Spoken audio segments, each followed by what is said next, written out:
बेशक हम इंसानों ने धरती पर रहने के बाद अब अपनी खोज को आसमान तक बढ़ाना शुरू कर दिया है, लेकिन कई मायनों में अभी भी धरती पर ही कई ऐसे हिस्से मौजूद हैं जो आज भी उतने ही रहस्यमय और आश्चर्य से भरे हुए हैं जितने कभी हुआ करते थे। ऐसा कहा जाता है कि अमेज़न के जंगलों में कभी एक सोने का शहर हुआ करता था जिसे द लॉस्ट सिटी ऑफ जी के नाम से भी जानते थे। लेकिन यह शहर आखिर अचानक से कहां पर गायब हो गया और इस शहर को जाने वाले लोग आज तक क्यों नहीं लौटे, चलिए जानते हैं अपनी आज की इस वीडियो में। ऐसा बताया जाता है कि लॉस्ट सिटी ऑफ जी की खोज में कई ऐसे खोजकर्ता थे जो गए तो थे लेकिन दोबारा कभी वहां से लौट कर वापस ही नहीं आए। लेकिन इन तमाम खोजकर्ताओं में जिसने सबसे ज्यादा लोगों का ध्यान अपनी तरफ खींचा वो थे पर्सी फॉसेट। इनके अनुसार यह शहर अमेज़न के घने जंगलों के बीच में था। इस शहर की दीवारें सोने की थी और यह शहर खूबसूरती का एक नायाब नमूना था। यहाँ पर हर तरफ खुशहाली और काफी ज्यादा समृद्धि थी, जहाँ पर जाकर एक अलग ही दुनिया का एहसास होता था। इनके मुताबिक यह शहर एक झरने के पास था, लेकिन इसकी इतनी अजीबोगरीब लोकेशन की वजह से इसका ठिकाना बेहद ही कम लोग ही जान पाए और जिस किसी को भी इसके बारे में पता चला और जिसने यहाँ पर जाने की कोशिश करी वो दोबारा कभी वहां से लौट कर ही नहीं आया। खैर, आज इस लॉस्ट सिटी के बारे में हम जो कुछ भी और जितना भी जानते हैं वो फॉसेट की ही चिट्ठियों की मदद से ही जानते हैं। फॉसेट ब्रिटिश सेना में काम करते थे, साथ साथ एक फेमस जियोग्राफर और एक बेहतरीन आर्कियोलॉजिस्ट भी थे।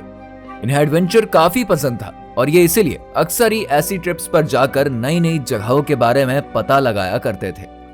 इनके सफर की शुरुआत तब हुई जब इन्हें ब्रिटिश गवर्नमेंट के द्वारा दो देशों के बीच फंसे अमेज़न जंगल की सीमा मापने के लिए कहा गया था। इन्होंने इस काम को बाखूबी पूरा किया और इसी प्रोजेक्ट के दौरान इन्हें लॉस्ट सिटी ऑफ जी के बारे में भी पता चला। खैर, अब तक इनके पास इस शहर के बारे में ज्यादा कुछ जानकारी नहीं थी, लेकिन इनके मन में उम्मीद की किरण तब जगी जब इनके हाथ साल 1911 में national library of Rio de Janeiro की एक मैन्युस्क्रिप्ट मिली। यह इनके लिए एक बड़ी उपलब्धि थी क्योंकि इस मैन्युस्क्रिप्ट में इस सिटी के बारे में कई ऐसी महत्वपूर्ण जानकारियां थी जिसने इनके अंदर की उत्सुकता को और बढ़ा दिया। इसमें लिखा था कि अमेज़न रेन फॉरेस्ट में ये शहर बसा हुआ है जहाँ की दीवारें सोने की और चांदी की है और यहाँ का नजारा बेहद ही मनमोहक है। इनमें दो व्हाइट इंडियंस का भी जिक्र था जिनकी बोली भाषा काफी ज्यादा अलग बताई गई थी। 1921 में ये पहली बार इस अनोखे शहर की तलाश में निकले, लेकिन इनके हाथ मायूसी के सिवाय और कुछ भी नहीं लगा। जिसके बाद इन्होंने अपनी टीम के साथ मिलकर 7 और बार कोशिश करी, लेकिन इन्हें हर बार खाली हाथ ही लौटना पड़ा।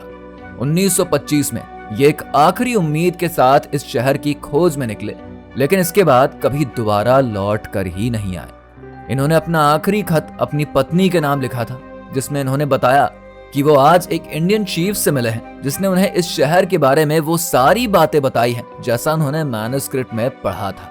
उन्होंने अपने इस खत में इस बात का भी जिक्र किया कि वो अब इस शहर के आसपास ही हैं और जल्दी ही वो यहाँ पर पहुंच जाएंगे। लेकिन इस खत के बाद उनका दोबारा कभी कोई दूसरा खत नहीं आया और न ही उनकी टीम में से कोई भी कभी लौट कर आया। उन्होंने अपनी इस ट्रिप से पहले ये जरूर कहा था कि अगर वो इस सफर में वापस ना लौट कर आए तो कोई उन्हें ढूंढते हुए मत आइए, क्योंकि यहाँ पर हर एक कदम पर काफी ज्यादा खतरा है और वो नहीं चाहते थे कि उनकी वजह से कोई और अपनी जान गंवा दे।